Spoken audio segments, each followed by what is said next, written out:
अस्सलाम वालेकुम। आज हमारा जो टॉपिक ऑफ डिस्कशन है वो कम्युनिटी मेडिसिन की ओएसपी है और इससे रिलेटेड सारी चीज़ें हैं जो आज हम डिस्कस करेंगे। फर्स्ट ऑफ ऑल, आपको पता है कम्युनिटी मेडिसिन का जो सब्जेक्ट है थोड़ा ड्राई सब्जेक्ट है और इसमें से चीज़ें मतलब इस तरह की आती हैं जो जनरलाइज होती हैं और मोस्टली बच्चे खुद से लिख सकते होते हैं। ठीक है। सो इसके लिए ना जो वाइवा के पॉइंट ऑफ व्यू से इसमें सबसे बेस्ट चीज ये है कि इसके 135 मार्क्स है इंटरनल असेसमेंट निकाल के। ठीक है। 15 मार्क्स की इंटरनल असेसमेंट है, तो ओवरऑल इसके जो मार्क्स हो गए वो 150 हो गए वाइवा के भी। सो जो इसका वाइवा के थोड़ा सा अगर मैं आपको बताऊं तो उसमें कुछ इस तरह से है कि इसके इंटरनल एंड एक्सटर्नल जो हैं हमारे एग्जामिनर उनके पास 35 के वाइवा के मार्क्स हैं और 40 मार्क्स की आपकी ओएसपी है। ये 110 हो गए और यही आपका टोटल एग्जाम होना है जो मतलब आपने अभी देना है। और बाकी जो आपके 25 मार्क्स हैं उसमें से 15 मार्क्स आपके जर्नल के हैं और 10 और 15 मार्क्स आपके जो हैं वो रिसर्च और हाउस होल्ड सर्वे के हैं। ठीक है। तो वो जो हाउस होल्ड सर्वे के हैं वो, आपने किए होंगे उसमें से वाइवा भी हो सकता है। सो ओवरऑल आपके ये 135 मार्क्स बनते हैं और 15 मार्क्स आपके इंटरनल असेसमेंट के। सो मेन हमारा फोकस है आज का ओएसपी पे जो कि 40 मार्क्स की होती है। 10 स्टेशन होते हैं। अब कुछ कॉलेजेस जो हैं वो सारे के सारे नॉन ऑब्जर्व स्टेशन रखते हैं, कुछ कॉलेजेस जो हैं वो ऑब्जर्व स्टेशन भी रखते हैं। सो हाँ, मोस्टली जो फॉलो करते हैं वो ये है कि 8 स्टेशन जो है नॉन ऑब्जर्व होते हैं और 2 स्टेशन जो है ऑब्जर्व्ड होते हैं। सो हम अभी जो डिस्कशन करेंगे हम 5 to 6 वीडियोस के अंदर, जो कि 5 to 6 मिनट की हर वीडियो होगी, उसके अंदर हम जस्ट देखेंगे कि क्या चीजें आ सकती हैं, कौन सी चीजें जो है वो नहीं आ सकती। उसी के अकॉर्डिंग हम ये सारे डिस्कस करेंगे। सो इस फाइल को बेसिकली बताने का मतलब ये है कि एंड पे हम मतलब ये सारी चीजें करने के बाद इस काबिल हो जाएं कि जो भी ओएसपी की चीज आए तो हम उसके अंदर कवर कर सकें। So coming towards the point जो कि आज हमारा ओएसपी का पॉइंट है, उसकी तरफ आते हैं। आज सबसे पहले हम सेट नंबर 1 इसका करने लगे हैं ओएसपी का। सो उसी के अकॉर्डिंग हम ये सारा डिस्कशन प्लान जो है वो करते हैं। सबसे पहले देखिए हमारे पास एक स्टेशन आता है इसी तरह का। अब ये स्टेशन क्या होगा, आपके पास कोई डायग्राम कोई ग्राफ कुछ भी ऐसा बना होगा। ठीक है। आपके पास डेमोग्राफिक डायग्राम बनी आ सकती है, आपके पास ये हेल्थ केयर मॉडल आ सकता है, हिरार्की सिस्टम है जो आपके पास डिफरेंट तरह के आ सकते हैं। सो आपने उसको आइडेंटिफाई करना है और आपसे वो पूछेगा उससे रिलेटेड कोई क्वेश्चन। फर्स्ट ऑफ ऑल यही आपके सामने वो कहता है आइडेंटिफाई द डायग्राम। सो आपने बताना है कि ये hierarchy of the health care system है, पाकिस्तान में यही फॉलो किया जाता है। फिर आपसे वो पूछेगा कि इनमें नंबर क्या क्या है, तो first level second level and third level. So अगर हम इसको फर्स्ट केयर लेवल कहें, इसको second care level and higher care level. First care level first level referral facility and higher level care facility. Simple ये हमारे पास ये चीजें आ जाती हैं। सो वो आपसे पूछ सकता है ये क्या क्या चीजें, तो आपने उसके अकॉर्डिंग 1 2 3 4 में आपने बताना है कि पहला जो नंबर है वो हमारे पास BHU और RHC आते हैं, सेकंड नंबर पे THQ आता है, थर्ड नंबर पे DHQ आता है एंड हायर लेवल पे हमारे पास टर्शरी केयर और टीचिंग हॉस्पिटल आते हैं। इसी से रिलेटेड आपसे एक डेमोग्राफी की डायग्राम पूछ सकता है, वो भी मैं थोड़ी सी आपको बता दूं, वैसे आगे आ जाएगी। तो वो आपसे जो है कुछ इस तरह के डायग्राम डायरेक्टली बना के पूछ सकता है। समटाइम इस तरह के डायरेक्ट दे देता है और समटाइम जो है वो साथ रेक्टेंगुलर एक डायग्राम देता है, अंदर बॉक्सेस बने होते हैं लाइक। ठीक है। ऐसे छोटे छोटे बॉक्सेस बने होते हैं एज वाइज। और ये भी ऐसे ये आपके पास दे देता है। ठीक है। और तीसरी जो है वो आपके पास इस तरह से दे देता है, इस तरह से अंदर बॉक्सेस बने होते हैं। सो ये 3 तरह का डायग्राम आपसे दे के पूछता है कि ये आइडेंटिफाई करे, तो आपने कहना डेमोग्राफिक जो डायग्राम उससे रिलेटेड है। उसके बाद वो आपसे ये पूछता है, या इसको पॉपुलेशन पिरामिड भी कहते हैं। सेकंड नंबर वो पूछता है कि ये किस तरह की पॉपुलेशन है, डिक्लाइनिंग है, स्टेबल है, ग्रोइंग है। सो अगर ये रेक्टेंगुलर होगी तो ये स्टेबल है, अगर ये इस तरह की होंगी ये डिक्लाइनिंग है, अगर ये इस तरह की होगी तो ये ग्रोइंग है। सो ये उसके अकॉर्डिंग आपने ये याद रखना है। सो इसी तरह के क्वेश्चन इसमें से पूछता है। ये देखें आगे सेम वही वाला क्वेश्चन रिपीट हुआ है, आपसे उसने पूछा है। क्वेश्चन सिर्फ सेकंड वाला उसने चेंज कर दिया है। अच्छा, and is the first level care facility of Pakistan. So BHU RHC आपको पता है ये दोनों होते हैं। डिस्पेंसरी वगैरह इसमें आ जाती है। आगे वो कहता है list the preventive and curative measure provided at first level care facility. First level के केयर फैसिलिटी में आपके BHU आते हैं, RHC आते हैं, तो उसके अकॉर्डिंग आपने इसकी प्रिवेंटिव और दूसरे नंबर पे क्यूरेटिव फैसिलिटीज आपने लिखनी। तो प्रिवेंटिव में आपको पता वहां पे आपकी इम्यूनाइजेशन का सारा प्रोसेस होता है। अक्सर पोलियो का आपने देखा होगा, HCG की सारी वैक्सीनेशन वहाँ अवेलेबल होती है। ग्रोथ मॉनिटरिंग होती है बच्चों की, सेफ वाटर की फैसिलिटी वगैरह उसके बारे में, और ये प्रिवेंटिव में प्लस सेमिनार्स और उसी तरह की केयर फैसिलिटी, पर्सनल हाइजीन, ये सारी चीजें इस लेवल पे चल रही होती है। और क्यूरेटिव में आपके पास जो कम्युनिकेबल नॉन कम्युनिकेबल डिजीजेस छोटी छोटी होती है आमतौर पे, उसकी चल रही होती है जो हमारे पास आमतौर पे उसी से रिलेटेड प्रिवेंशन, और क्यूरेटिव में ये सारी चल रही होती है। थर्ड नंबर पे identify the insect, give its two species and name two diseases transmitted by it. ये मोस्ट कॉमन मॉस्किटो आता है आपके पास, ठीक है। ये मॉस्किटो में आपके पास एडिस जो है ना, इसकी टाइप्स आ सकती हैं एडिस की, ठीक है। और इसी से रिलेटेड आपकी डिजीजेस आती है जो ट्रांसमिट होती है। सो एडिस एजिप्टी, और जो इसमें से डिजीजेस होती है आपको पता है, डेंगू फीवर मोस्ट कॉमन है, येलो फीवर है, फिलियासिस है, और ये रिफ्ट वैली फीवर, ये सारी इसी से हमारे पास होती है, ठीक है। सो इससे रिलेटेड क्वेश्चंस आ जाते हैं। उसके बाद वो आपको नेक्स्ट अगेन ये आ गया एडिस एजिप्टी आ गया है, gives point of identification. Point of identification देखें इसके बड़े सिंपल है कि व्हाइट मार्किंग इसके ऊपर अवेलेबल होती है, और ये थोड़ा बड़े साइज का होता है। नॉर्मल डेंगू का जो हमने सुना हुआ इससे रिलेटेड है, और डिजीजेज वही उससे जो फैलती हैं वो वाली आ सकती है, ठीक है। उसके बाद उसने क्या लिखा हुआ जी, नेक्स्ट क्वेश्चन है station number third, give the post exposure dose and schedule of this vaccine, name the other type of rabies vaccine. अब देखें ये आपके पास ना रेबीज वैक्सीन जो दी हुई है, आपने कैसे आइडेंटिफाई करना है। सबसे पहले तो ना जब भी आप वैक्सीनेशन आपके सामने आती है, तो आपने वैक्सीनेशन को देखना है कि वो कौन से टाइप की वैक्सीनेशन है, ठीक है। सेकंड नंबर पे हमारे पास आपने जो है वो देखना होता है कि वो किस चीज से रिलेटेड है। तो आपको रेबीज की यहाँ पे दी हुई है, रेबीज हमें पता है कि ये IM वैक्सीनेशन लगती है, और ये कितनी लगती है हमारे पास 1 ml लगती है, ठीक है। और डेज आपने बताने हैं, 0 डे पे लगेगी, देन 3, 7, 14, एंड बूस्टर डोज जो है वो 3 मंथ्स के बाद लगेगी आपको। और जो उसकी अदर 2 टाइप्स हैं जो कि अवेलेबल है रेबीज वैक्सीन की, वो नर्वस टिश्यू वैक्सीन है एंड डेकेम्ब्रियो वैक्सीन है। ये मतलब मोस्ट कॉमन क्वेश्चन, ये भी बहुत दफा रिपीट हुआ है, ठीक है। तो ये आपने उसी के अकॉर्डिंग देख लेना। अच्छा, आगे आपके पास ना एक इस तरह का डाटा दिया होता है, और उसमें से आपसे क्वेश्चन डिफरेंट पूछे होते हैं। आपको डाटा दिया होता है, उसको अरेंज करना है, and then mean median mode calculate करना। सो यहाँ पे मैं आपको थोड़ा सा आपको ये चीज समझा दूं ताकि आगे हमारे सारे क्वेश्चंस के लिए इजी हो जाए। सबसे पहले डाटा जब भी आपको दिया हो ना, रैंडम नंबर दिए हो, ये रैंडम नंबर दिए, सबसे पहले आपने इसको अरेंज करना है। आप नीचे से बड़े ऑर्डर की तरफ भी अरेंज कर सकते हैं, बड़े से छोटे ऑर्डर की तरफ भी, आपकी मर्जी। लेकिन इजी है कि आप छोटे से बड़े ऑर्डर की तरफ अरेंज करें। अब इन सारे नंबरों में देखिए, सबसे छोटा नंबर हमारे पास 5 है, फिर उसके बाद हमारे पास 8 है, फिर हमारे पास सॉरी 5 के बाद 6 है, फिर हमारे पास 8 है, फिर हमारे पास 9 है, फिर हमारे पास 10 है, फिर हमारे पास 12 है, 12 है 3 दफा, फिर हमारे पास 15 है, एंड सो ऑन। जो भी हमारे पे ये डाटा हमने अरेंज कर लिया। अब देखिए सबसे पहले हमने इसको अरेंज जिससे जब किया ना, तो हमें पता चला कि मीन हमने निकालना। मीन के लिए बड़ा सिंपल है, इन सबको प्लस कर दो, वो डाटा अरेंज हो या ना हो उससे फर्क नहीं पड़ता। सबको प्लस करके जितने नंबर है, यानी 1, 2, 3, 4, 5, 6, 7, 8, 9, 10, 11, 12, ये 12 टोटल डिजिट बनते हैं। तो इन सबको प्लस करके जो भी आंसर है उसको 12 पे डिवाइड कर दे, वो आपका मीन आ जाएगा। मीडियन ये है कि आपके पास अगर तो नंबर हो ओड, फॉर एग्जाम्पल यहाँ पे मैं आपको डाटा लिख के देता हूँ, 1, 7, 5,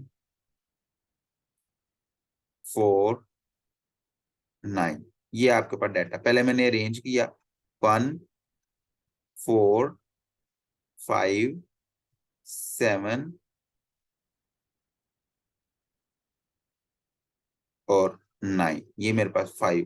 अब देखिए सबसे पहले तो मैंने इसका मीन निकाला, 4 और 1, 5, 5, 10, 17, और 17 एंड 9, 26, 26 से आगे इसको 5 पे डिवाइड किया, और पॉइंट ऑलमोस्ट इसका मीन 5.2, 5.3 आ जाएगा। Then median. अब देखिए मीडियन हमने कैसे निकालना, मीडियन अगर तो इवन नंबर है, यानी 1, 2, 3, 4, 5 नंबर है, तो हमने क्या करना है, ये इधर से कट किए दो, ये इधर से, दरमियान में एक ही बच गया मीडियन जो कि 5 है, ठीक है, ये मीडियन आ गया। अगर फॉर एग्जाम्पल ये इवन होते, ये नंबर के इसके साथ में एक और नंबर लिख देता हूँ, फॉर एग्जाम्पल यहाँ पे 11 भी होता, ठीक है, अब ये हो गए इवन नंबर। अब इवन नंबर का क्या तरीका है, दो इधर से कट किए, दो इधर से ये वाले काट होंगे, तो ये दरमियान वाले दो बच जाएंगे, 7 और 5। सो 7 + 5 करेंगे और इसको 2 पे डिवाइड कर देंगे, तो 7 + 5 कितना होता है, 12। इसको 2 पे डिवाइड करेंगे 6, तो इसका मीडियन आ जाएगा 6। अब आ गया मोड। अब देखिए इसके अंदर कोई भी वैल्यू रिपीट नहीं हो रही, तो इसका कोई मोड नहीं है। समटाइम एक से ज्यादा वैल्यू भी रिपीट होती है, तो वो no mode, unimodal, multimodal, different तरह के मोड होते हैं, वो आपने देख लेना है, ठीक है। अच्छा जी, carefully given scenario and answer the following, calculate BMI. अच्छा जी, अब क्या उसने लिखा, 40 year old women weight 80 kg and her weight is 1.8 metre. अब देखिए जो मीटर लिखा हुआ ना, इसको आपने सबसे पहले सेंटीमीटर में कन्वर्ट करना है, और जो आपके पास इसका वेट केजी में लिखा हुआ आपने ग्राम में कैलकुलेट करना है। तो बड़ा सिंपल सा वो आपका फॉर्मूला है कि आपने इसको ग्राम में करके, और या केजी में भी रहने दो तो इशू नहीं है, ठीक है। तो आपने उसको वो उसी तरह डिवाइड कर देना, ठीक है। इनको मीटर में जो है वो सेंटीमीटर में कन्वर्ट करके, और इसको जो है केजी में ही रहने दें, ठीक है। तो उसी तरह आपने ये कर लेना है। तो बड़ा सिंपल से इसका मेथड है, इसमें कोई भी इतना ज्यादा इशू नहीं है, ठीक है, बीएमआई कैलकुलेट करने में। ओके जी। अच्छा, बीएमआई की जो भी वैल्यू निकले उसके बाद आपने इंटरप्रेट करके उसको कैटेगरी में लिखना है कि अगर 17 या 18.5 से बिलो द 24 होगा तो वो हमारे पास नॉर्मल रेंज है। अगर 26 तक चला जाएगा तो प्री ओबीज है। अगर 27 तक, 27.5 तक चला जाएगा वो 1 क्लास है। अगर 30 तक चला जाएगा क्लास 2, 30 से 35 वो हायर क्लास में, 3 क्लास में चला जाएगा। उसी के अकॉर्डिंग आपने ये देख लेना। तो यहाँ इसका आंसर 24.69 निकला हुआ, ये आप देख लें तो उसी से आपको आइडिया हो जाएगा, ठीक है। ओके जी, आगे नेक्स्ट है जी, आइडेंटिफाई द फ्लो डायग्राम। अभी देखिए बड़ी सिंपल सीवेज ट्रीटमेंट प्लांट के डायग्राम है, जिसके अंदर उसने सारा लिखा हुआ है, यहाँ पे वो सारा उसने मेंशन भी किया हुआ है। तो अब इसमें क्या होता है, सीवेज जो ट्रीटमेंट प्लांट होता है आपके पास सारा कुछ जाता है वहां पे नीचे, ये पूरा मतलब इन्होंने बनाया होता है पूरा सिस्टम, जहाँ पे जाके वाटर स्टोर होता है पूरा सीवेज सिस्टम का। वहां से जो है वो लाइक क्लियरिंग सिस्टम में बैठ के जो सारी मड और वो सारी चीजें नीचे बैठ जाती है, वाटर ऊपर आ जाता है। सो उसी के अकॉर्डिंग ये सारी, उसमें इसने पूछा क्या हुआ है, मिसिंग चीजें पूछी हैं कि ए के ऊपर क्या आएगा, वो प्राइमरी सेडिमेंटेशन टैंक है, एंड बी के ऊपर जो है वो फाइनल सेडिमेशन टैंक है। जो ए है वो प्राइमरी है और ये फाइनल सेडिमेशन टैंक है। ये उसने question, write down the function of process marked as A. अब उसने प्राइमरी सेडिमेंटेशन का पूछा हुआ, तो वो हमारे पास जो प्यूरिफिकेशन है वहां पे होती है 30 to 40% reduction in the coliform bacteria. तो यहाँ पे बैक्टीरिया की बेसिकली ये मेन इसका पर्पस ये होता है, जो सेडिमेशन टैंक है, कि इसके अंदर मड और वो सारी चीजें नीचे बैठ जाए और वाटर ऊपर रह जाए, और जितने वहां पे हमारे पास प्यूरिफिकेशन है वो प्यूरिफिकेशन ऑफ वाटर होती रहे, ठीक है। ये इसका मेन पर्पस होता है। अच्छा, मोर्टेलिटी रेट उसने पूछा हुआ है जी, post neonatal mortality rate. The number of reported live birth at given place for 10,000 as a result of high mortality among the children. 14 children died in the first month of the life and another 20 died before completion of one first year. अब देखें, post neonatal का मतलब है जो 1 month के बाद सारे fourth हुए हैं, ठीक है। तो उसी के अकॉर्डिंग आपने इसको कैलकुलेट करना है। तो वो बड़ा सिंपल है आपके पास, आप उसी के लिहाज से कैलकुलेट कर लें। बस आपने ये याद रखना है कि आपने जो विद इन मंथ हुए हैं, उनको नहीं काउंट करना, और बाकी जितने उनको काउंट करना है, ठीक है। जो कि 20 before completion of first year जो है वो डेड हुए हैं, तो उसका मतलब ये है कि वो वाले हमने काउंट करने। सो 20 ओवर जो है वो 10,000 इसी तरह आ जाएगा, ठीक है। सो 20 over 10,000 multiply by 1,000, so 2 over 1,000, ये इसकी लाइव बर्थ्स आ जाएंगी। बड़ा सिंपल से इसका फॉर्मूला, ठीक है। ओके जी, आगे उसने क्या, how would you impart health education to food handler to prevent. तो ये बड़ा सिंपल है। फूड हैंडलर को हम क्या कर सकते हैं, हाथ जो है हैंड वॉशिंग के लिए, पर्सनल हाइजीन के लिए, और टिश्यू यूज करें, मास्क यूज करें, हेड के लिए सारी वो सारी चीजें वही सिंपल की सिंपल, वो कोई ऐसी चीज नहीं। बर्थ रेट जो है वो 30 per 1,000 ईयर है, and death rate 16 per 1,000 per year. Assuming that there is no net migration and above mentioned birth rate and death rate remain constant, in how many year population will be double. अब देखिए population जो double है ना, उसको उसके लिए सबसे पहले हमें ग्रोथ रेट निकालना पड़ता है। तो ग्रोथ रेट बड़ा सिंपल है कि माइग्रेशन ना इमिग्रेंट्स है ना एमिग्रेंट्स है, दोनों नहीं है। इसका मतलब है सिंपल, हमने birth rate minus death rate करना है, जो कि हमारे पास 30 माइनस 16 आ जाएगा, तो 14/1000 आएगा, जो कि 1.4% आ जाएगी। और हमारे पास जो ग्रोथ है उसके लिए डबल पॉपुलेशन करने के लिए 70 डिवाइडेड बाय ग्रोथ रेट करते हैं, तो हमारे पास 50 ईयर ऑलमोस्ट लगेंगे कि पॉपुलेशन डबल हो जाएगी। ये बिल्कुल सिंपल सा फॉर्मूला आपको नजर आ रहा होगा, सॉल्व किया हुआ भी, ठीक है।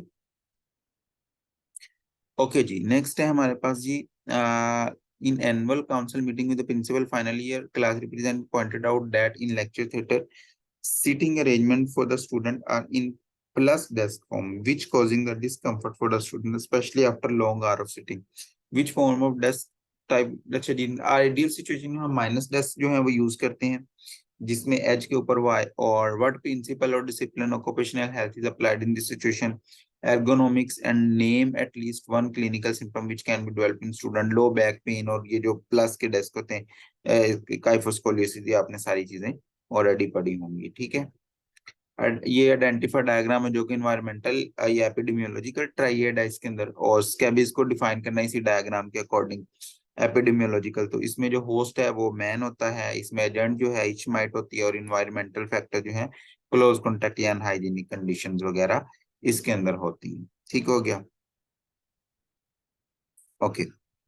नेक्स्ट आ गया हमारे पास, जी various studies have highlight that coffee drinker at high risk of developing heart disease, name at least 4 criteria that must be fulfilled before labeling coffee intake as cause of heart disease। अब देखें सारी situation हमने association देखनी कि coffee कैसे risk के साथ develop करती है, तो हमने इसकी स्पेसिफिसिटी, कंसिस्टेंसी, स्ट्रेंथ, कोहेरेंस, ये सारी इसके एसोसिएशन देख के फिर हम इसको कर सकते हैं। ये भी primary and secondary level already हम डिस्कस कर चुके हैं, ये वही वाला क्वेश्चन है।